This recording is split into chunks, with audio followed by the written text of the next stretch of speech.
இறை இயேசுவில் எனக் அன்பார்ந்தவர்களே, நம் ஜீவனுள்ள தேவனின் உயிருள்ள வார்த்தைகளை தினமும் கேட்பதன் மூலம் உங்களுக்கு நன்மையும் ஆசையும் உண்டாவதாக. இன்றைக்கு நம் உள்ளத்தில் ஆண்டவர் பேச விரும்புகிற திருவசனம் நீதிமொழிகள் 25ஆம் அதிகாரம் 11ஆம் திருவசனம். தக்க வேளையில் சொன்ன சொல் வெள்ளித்தட்டில் வைத்த பொற்கணிக்கு சமம். இறை இயேசுவில் எனதருமை நண்பர்களே, உங்கள் அனைவருக்கும் நம் இயேசுவின் அன்பை உரித்தாக்குகின்றேன். இன்றைய புனிதராம் புனித ஜோசப் கக்பாசோவிடம் நமக்காக இறை இயேசுவிடம் பரிந்து பேசி அவரின் மேலான இரக்கத்தை பெற்று தரும்படி ஜெபித்துக் கொள்வோம். நண்பர்களே, இந்த புதிய வாரத்திற்கான வேலை நாட்களை இன்று நாம் துவங்குகின்றோம். புத்துணர்ச்சி அது நமக்கு மிக மிக அவசியம். அது எங்கிருந்து வருகிறது? எங்கிருந்து வரும்? உணவா, காஃபியா, ஹெல்த் ட்ரிங்கா? இல்லை நண்பர்களே, நம் ஆன்மாவை பலனுடன் இருக்கச் செய்வது இயேசுவின் வார்த்தை. நாம் ஆண்டவரை நம் கடவுளாக கொண்ட இனம், பேறு பெற்றவர்கள், அவருடைய உரிமை சொத்து என்று இன்றைய திருப்பாடல் நமக்கு கூறுகிறது.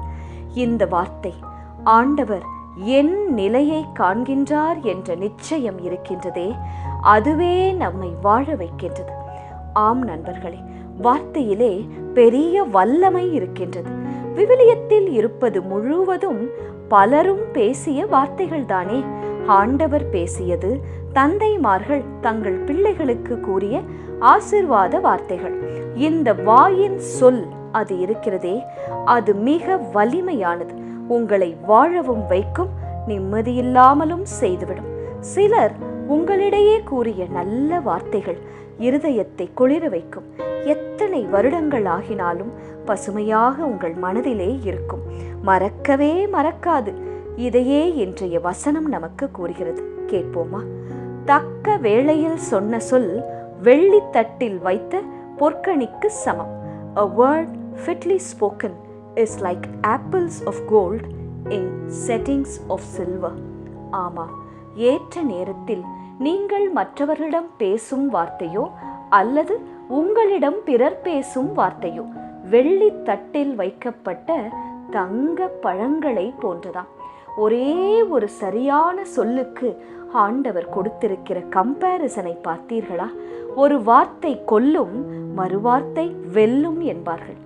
Word, it can create or ruin your life and others' life. உங்க வாயில் இருந்து வருகிற பேசுகிற ஒவ்வொரு வார்த்தையும் அழுகிறவனுக்கு ஆறுதலாக, துயரப்படுகிறவனுக்கு தேற்றுதலாக, அச்சத்தில் உள்ளவருக்கு வலிமையாக, நோயில் உள்ளவர்களுக்கு நம்பிக்கையை தருவதாக, இழப்பில் வாடுகிறவர்களுக்கு அன்பாக இருக்க வேண்டும். நண்பர்களே, யாரையும் உங்கள் வார்த்தை கஷ்டப்படுத்தவோ சபிக்கும்படியோ இருக்கவே கூடாது. கவனமாயிருங்கள். மற்றவர்களை விடுங்களேன், முதலாவது உங்களை குறித்து நீங்கள் பேசுகிற வார்த்தைகள் எப்படியானதாக இருக்கின்றது? பாசிட்டிவாக, நன்மையானதாக இருக்கின்றதா? தினமும் நீங்கள் பேசும் வார்த்தைகள் உங்கள் பிள்ளைகளிடம், உங்கள் கணவரிடம், மனைவியிடம், பெற்றோரிடம், வேலை செய்வோரிடம் பேசும் வார்த்தைகள் எப்படி இருக்கின்றது? ஏனென்றால் வார்த்தை, உன் வாயிலிருந்து வெளியே வருகின்ற சொற்கள், அது உன்னுடைய வாழ்க்கையை, குடும்பத்தை, தொழிலை, பிள்ளைகளை உருவாக்கும் அல்லது உன் கையாலே இடித்தும் போடும். அவ்வளவு சக்தி வாய் சொல்லுக்கு உண்டு. இதற்கு சரியான எடுத்துக்காட்டு இஸ்ரவேல் மக்கள். அவர்கள் இயேசுவை சிலுவையில் அறைந்தார்கள். அதோடே கூட என்ன சொன்னார்கள்? இந்த இரத்தப்பழி எங்கள் மீதும் எங்கள் பிள்ளைகள் மீதுமே வரட்டும் என்று தங்கள் வாயினாலே பல ஆயிரம் வருடங்களுக்கு முன்பு தாங்களாகவே சொன்னார்கள். அதுதான் இன்று வரை நடக்கின்றது. அதை நம் கண்களும் காண்கின்றது. சிந்தியுங்கள் நண்பர்களே, ஒவ்வொரு வார்த்தையை பேசும்போதும் கவனமாயிருங்கள். ஜெபிக்கலாமா?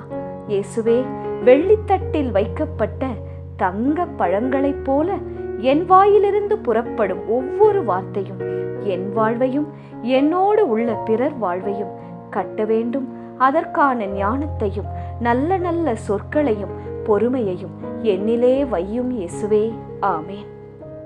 இயேசு கிறிஸ்துவின் பெரிதான நாமத்தின் நிமித்தம் ஜெபிக்கிறோம். ஆமேன். ஒவ்வொரு நாளும் உங்கள் உள்ளத்தில் ஆண்டவர் பேச விரும்புகிற இறை வார்த்தையை தெரிந்து கொள்ள ரோசரி பிரேயர்ஸ் சேனலை சப்ஸ்கிரைப் செய்யுங்கள். மேலும் உங்கள் நண்பர்கள் மற்றும் உறவினர்களுடன் ஷேர் செய்யுங்கள். நன்றி.